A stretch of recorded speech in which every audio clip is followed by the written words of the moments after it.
Това, което видях там, братко мой, е толкова различно от всичко, на което ни учеха, че дълго време не смеех да го споделя дори с най-близките си, пише отец Серафим в последното си писмо до игумена на манастира. 40 години той прекара в стените на рилската света обител, молейки се по 5 часа на ден, постейки, изповядвайки се. Целият му живот беше посветен на Бога. Но на смъртния си одър през 2016 година 82-годишният монах взе молив с треперещи ръце и написа нещо, което църквата отказа да публикува. Какво точно прочете игуменът в онова писмо? Защо духовното ръководство категорично забрани разпространението му? И най-важното, какво видя отец Серафим там, отвъд завесата на живота, което го накара да каже: раят, както си го представяме, не съществува. Отец Серафим не беше обикновен монах. През 1976 година, на 42 годишна възраст, той напусна успешната си кариера на инженер в София и се оттегли в Рилския манастир. Светът ме изпълваше с празнота, споделяше той в разговорите си с по-младите братя. Исках да намеря истинския смисъл, истинския Бог, истинската връзка с Всевишния. 4 десетилетия прекара в молитва, пост и служение. Ставаше в 4 сутринта, молеше се до 9, после работеше в градината на манастира, след обяд отново се молеше до късна вечер. Никога не се оплакваше. Никога не съмняваше. Той беше най-светият човек, когото познавах, казва отец Йоан, негов близък приятел и духовен брат. Ако някой заслужаваше Царството небесно, това беше отец Серафим. Когато той говореше за Бога, усещаше се, че той наистина е близо до него.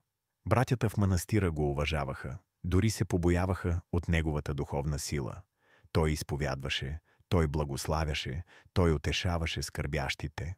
За него монашеският живот не беше бягство. Това беше мисия. Но в началото на 2016 година нещо се промени.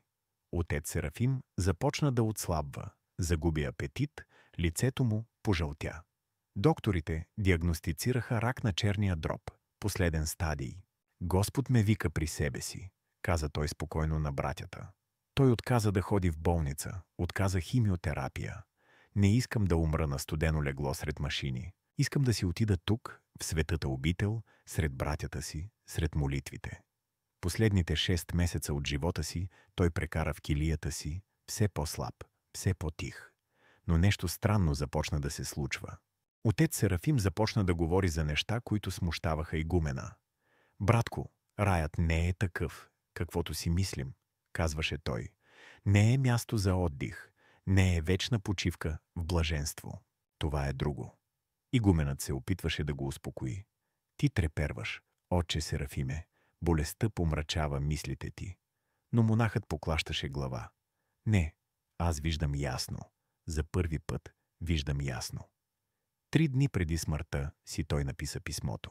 Дълго, на 4 страници, с треперещ почерк. Започваше с думите: «Братко мой, игумене, простете ми, че ще кажа това, което ще ви смути». И после следваше нещото, което църквата се опита да скрие. «Раят, който си представяме, не съществува», пишеше отец Серафим. «Не е златен град с ангели и арфи, не е вечно блаженство в нищо неправене. Вместо това видях безкраен труд на душата.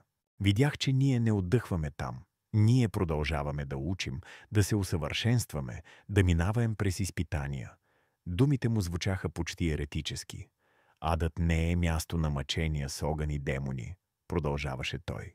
Адът е състояние на душата, която не може да прости на себе си.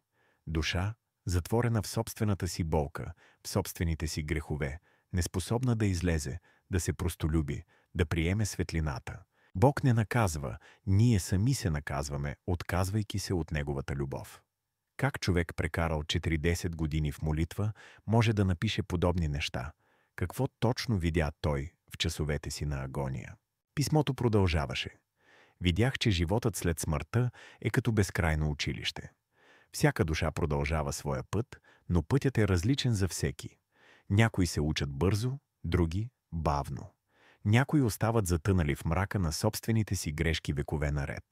Раят не е награда, братко мой. Раят е състояние на съзнанието, състояние на любовта, състояние на приемането. Отец Серафим пишеше с треперещи ръце, но почеркът му беше ясен, решителен. Не се бойте да казвате истината, братко. Хората трябва да знаят, спасението не е еднократен акт. То е безкраен процес. Игуменът, когато прочете писмото, побледня. Той веднага се консултира с епископа. Епископът се консултира с Светия Синод. Решението беше еднозначно. Писмото да не бъде публикувано. Възгледите на отец Серафим противоречат на православното учение и могат да смутят вярващите. Монахът е бил в агония. Мислите му са били помрачени от болестта. Но нали болестта не може да помрачи 40 години духовен опит? Нали не може да превърне светец в еретик? Отец Серафим почина на 24 септември 2016 година. Погребението беше скромно, само братята от манастира присъстваха. Игуменът прочете традиционната служба, никой не спомена писмото. Но документът не изчезна. През 2021 година копия от него изплува в интернет. Как се случи това? Никой не знае. Някой от братята ли наруши забраната? Или самият игумен реши, че истината не бива да се крие? Но случаят с отец Серафим не е единствен. Духовниците предпочитат да мълчат за такива неща, но архивите пазят стотици подобни свидетелства. През 1982 година монах от Троянския манастир, отец Паисий, също написа нещо подобно преди смъртта си.